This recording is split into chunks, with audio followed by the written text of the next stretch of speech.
रब्ता के तो शय ख़ास है, मौसम ये कहता है कि बस उसका लुत्फ़ उठाया जाए। इस रिमझिम फव्वार पर सुबहान तेरी कुदरत के गुण गाए जाएँ और अल्लाह पाक की इस हसीन नेमत, इस खूबसूरत मौसम पर बस सिर्फ़ नज़रों से, दिल से शुक्राना अदा किया जाए। लेकिन क्या करें कि इस न्यूज़ एरिना में रोज़ाना कोई ना कोई खौफनाक खबर दिल को दहलाती रहती है। दुनिया इतनी सिकुड़ गई है कि 7 समंदर पार के दुख भी ताक़ुब करते हुए पल भर में आपके दिल को चीर देते हैं। चाहे जैका कि अपने ही मुल्क में हवादिस का एक तूफ़ान मचा हुआ है। इस्लामिया यूनिवर्सिटी बहावलपुर वाले वाक़या ने दिल को बेहद दुखाया, लेकिन ये कोई ऐसा वाक़या नहीं था कि जिसके होने के इम्कानात साहिबान दानिश को नज़र नहीं आते थे। ख़ुद मैं अपनी बात करूँ तो मैंने बरसों इस बात को नोटिस किया। ख़ुद भी पाकिस्तान की एक मारूफ़ तरीन यूनिवर्सिटी और लाहौर की सबसे बड़ी जामिया में पढ़ाने के दौरान देखा कि असातिज़ा कैसे फ़ीमेल स्टूडेंट्स को हरास करते हैं, कैसे ऑफ डेज़ में उनको बुलाते हैं। फिर ये कि बहुत सारे जो सरकारी इदारे हैं उनमें आपकी आम जो तबक़ात हैं उनके बच्चे भी आते हैं, specially middle class, lower middle class और समटाइम्स बहुत ही डिप्राइव्ड फैमिलीज़ के बच्चे भी ऐसे इदारों में तालीम हासिल करने के लिए आते हैं। वहाँ पर उन बच्चियों को जिस तरीके से ट्रैप किया जाता है वो भी बहुत खौफनाक है। मैं ये नहीं कहूँगी कि चूँकि मेरी ज़िंदगी का बेशतर हिस्सा प्राइवेट सेक्टर्स के साथ काम करते हुए गुज़रा तो वो बिल्कुल महफूज़ है, ऐसा नहीं, बल्कि एक बहुत ही मारूफ़ इदारा है। चूँकि मुझे अभी कुछ अर्सा लगता है कि मज़ीद मुलाज़मत करनी होगी, तो बहुत एहतियात से बात करने की ज़रूरत है। और वैसे भी मेरा नहीं ख्याल कि किसी का नाम लेके पॉइंट आउट करना चाहिए। अगरचे जो निजी तालीमी इदारे हैं और स्पेशली इनमें जो A+ कैटेगरी के हैं, वो इस बात का एहतमाम करते हैं कि वहाँ पर तलबा और तालिबात जो हैं वो बहुत ही महफूज हों और एक बहुत ही पुरसकून और बेफ़िक्र होकर अपने तालीम पर फोकस कर सकें। मगर ये नहीं कि वहाँ काली भेड़ें नहीं हैं। एक बहुत बहुत मारूफ़ इदारा है जहाँ पर एक साहब जो कमोबेश मेरी ही उम्र के होंगे या 2-4 साल बड़े होंगे या बराबर होंगे, और वो इंतहा दर्जे के loose character but at the same time बहुत काबिल आदमी हैं, PhD हैं और बहुत बड़े हैरासर हैं। उनको लेके कुछ टीचर्स ने कंप्लेंट की, कुछ बच्चों की तरफ से आई, 2-4 पेरेंट्स की तरफ से आई और एक स्टेज पर उन्हें हटाने की बात हुई और मैनेजमेंट और 1-2 लोगों ने मुझे अप्रोच भी किया कि मैं उनको रिप्लेस करूं।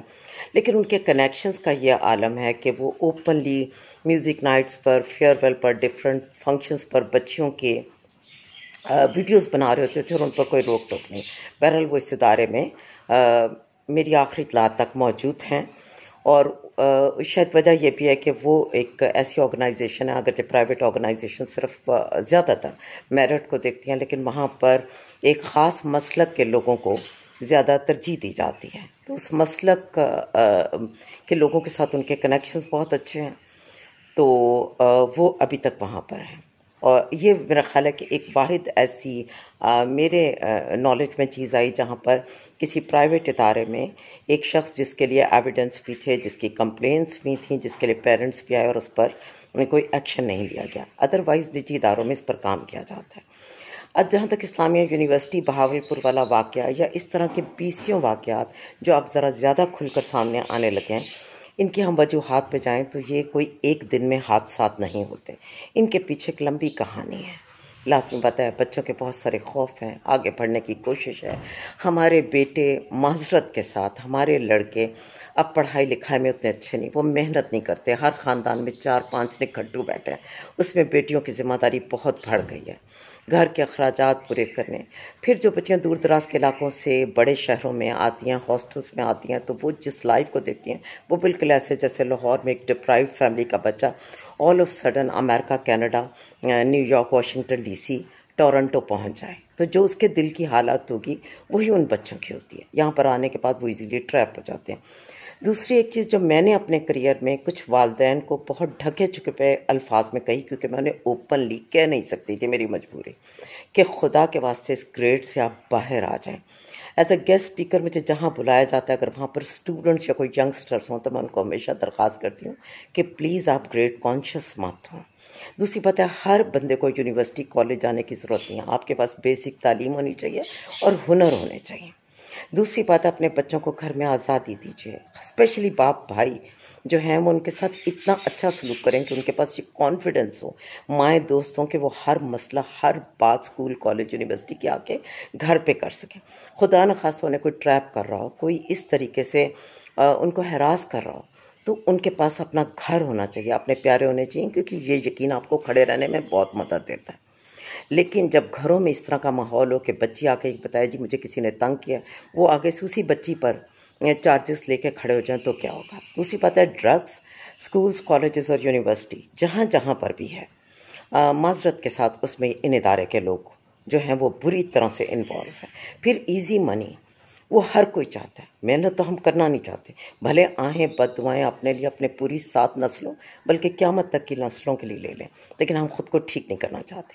मैंने ऐसे पेरेंट्स देखे जिनके बच्चों का नेचुरली IQ उतना नहीं है, वो एकेडमिक्स के लिए बाय डिज़ाइन नहीं बने। ऐसा नहीं कि उन बच्चों में सलाहियत नहीं है, वो बहुत बासलाहियत, बहुत इंटेलिजेंट बच्चे हैं, लेकिन कुछ मज़ामीन उनके लिए डिफ़िकल्ट है। ये ओवरऑल ये एजुकेशन का जो निज़ाम है, रट्टे पर एग्ज़ाम्स हैं, ये उनके लिए एक स्कैरी चीज़ है।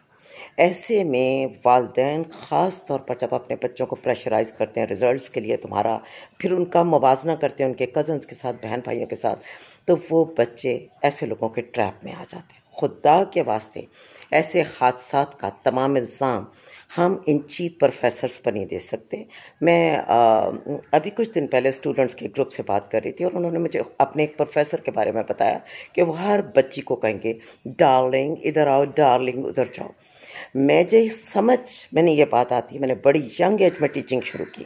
मेरे एंटायर करियर में मेरा कोई स्टूडेंट, खा वो यूनिवर्सिटी स्टूडेंट, और एक ऐसी स्टेज थी जब मैं यंग थी और मेरे बच्चे बहुत बड़ी एज के मेरे स्टूडेंट्स होते थे, जहाँ पर मैं एक एल्डरली सिस्टर हो सकती थी। मेरी पूरी लाइफ में मेरे स्टूडेंट सिर्फ मेरी औलाद की जगह पर रहे। जब मेरे बच्चे अभी दुनिया में आए थे, उन्होंने आँख खुली थी, तब भी मेरे यंग स्टूडेंट्स मेरी औलाद के दर्जे पे थे। और आज भी मुझे समझ में नहीं आता कि पाकिस्तानी मर्द या पूरी दुनिया के मर्द, सब कॉन्टिनेंट के मर्द, ये डॉक्टर बन जाए, ये टीचर बन जाए, ये हैरासर क्यों रहते हैं। इनको अपना किबला दुरुस्त करना होगा। आपकी बेटियां, बहनें, माएँ तभी महफूज होंगी ना जब दूसरों की बहनें, बेटियां, माएँ आपके हाथों से महफूज होंगी। तो इनको भी कुछ खौफ खुदा करना चाहिए। गवर्नमेंट जॉब्स करते हैं, साथ में प्राइवेट यूनिवर्सिटीज़ पकड़ी होती हैं, यहाँ पर ऑफिस बंद करते हैं, बाद में बच्चियों को हरास करते हैं, ब्लैकमेल करते हैं। एक घटिया तरीन तरीका शुरू किया हुआ है। लेकिन माँ बाप भी अपने बच्चों के ग्रेड से उनकी जान छुड़ा दें, उनका कंपैरिजन करना बंद कर दें, ताकि इस किस्म के हालात, इस किस्म के वाक़यात को हम कम कर सकें। दूसरा, इस वक्त पुलिस के हाथों में ये मामला है, FIA से तहकीक की जा रही है, इसमें मीडिया इन्वॉल्व हो गया है, तो ऐसे में बच्चियों की हुर्मत बड़े ख़तरे में। मेरी बड़ी अपील है कि खुदा के वास्ते हर वीडियो, हर ऑडियो रिकॉर्डिंग, टेक्स्ट मैसेजेस को प्लीज़ प्रोटेक्शन दीजिए।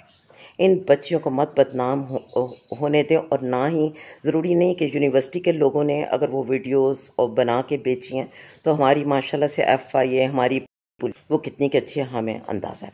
अगरचे मैं DPO बहावलपुर से बहुत इम्प्रेस हुई हूँ।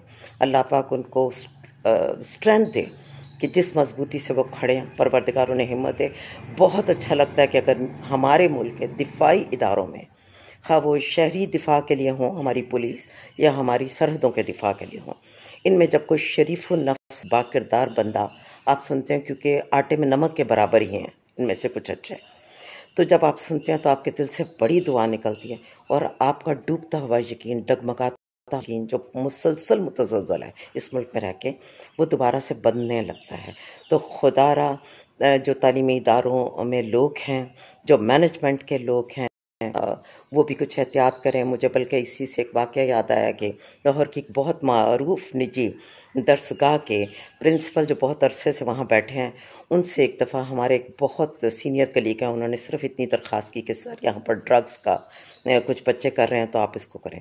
तो उन्होंने उनको डांट डपट पिला के भेजा कि आपको हमारे स्टूडेंट्स की जो स्ट्रेंथ है उससे कोई चिढ़ है, this is none of your business.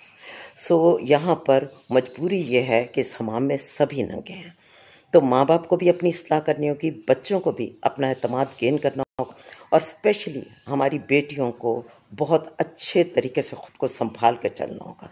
क्योंकि आज भी मुल्क में बड़े बड़े होर्डिंग्स पर एक मेल की न्यूड पिक्चर आ जाए तो वो नहीं है, लेकिन अगर एक बच्ची पूरी ज़िंदगी इंडल्ज ना हुई हो और उसकी तस्वीर के साथ कोई चेंज करके भी, एक गलत तरीके से भी ऐसी कोई पिक्चर बना दे तो एम्बैरेसमेंट हो जाती है। और यहाँ पर मैं एक और पैगाम भी देना चाहूँगी तमाम बेटों को, तमाम मर्दों को, वो किसी भी रंग, नस्ल, मज़हब, मसलक और माशरत से हो, खुदा के वास्ते औरत का एक मकाम पड़ा है कि वो माँ है। अल्लाह ने उसको इतनी इज़्ज़त दी है कि रोज़े हशर आप सब अपनी माँओं के नाम से उठाए जाएंगे। वो रब्बे कायनात ये नहीं पूछेगा बाप कौन था। आप भी अपनी बहनों बेटियों को इज़्ज़त दें। और दूसरी बात है तालीम को आम करें। दौलत को आम करने से ज़्यादा तालीम को आम करना ज़रूरी है। जहालत बहुत बुरी चीज़ है। और अगर कोई ये कहता है कि बच्चियों के लिबास की वजह से इस किस्म के वाक़यात होते हैं तो मैं माफ़ी चाहती हूँ। अभी मैंने कराची का एक पिछले दिनों इंसिडेंट हुआ है जिसमें एक बिल्कुल बापर्दा लड़की के पीछे एक लड़का अपने कपड़े उतार के दौड़ा है। तो वहाँ पर इससे ज़्यादा पर्दा और कोई क्या कर सकता है। ख़वातीन के पर्दे से पहले कुरान हकीम ने मर्द की निकाह को नीचे रखने का हुक्म दिया। और ये आपकी नज़र है कि आप किसी इंसान को इज़्ज़त और तकरीम की नज़र से देखते हैं या हर वक्त आपके दिमाग, आपके दिल के अंदर एक गंदगी भरी रहती है। और दूसरी बात है कि अगर लिबास इतना है तो हमारे यही पाकिस्तानी जब दुबई में, यूरोप में जाते हैं तो कैसे ही इंसान के बच्चे बन के रहते हैं। सो खुदारा मुल्क का कानून भी ऐसा होना चाहिए जो औरत को प्रोटेक्ट करे। अब अगर नकाब वाली दार औरत महफूज नहीं गली मोहल्ले में तो फिर क्या किया जाए। तो कुछ अब वो क्या है, अपनी अदाओं पे ज़रा गौर करें। हम कहेंगे तो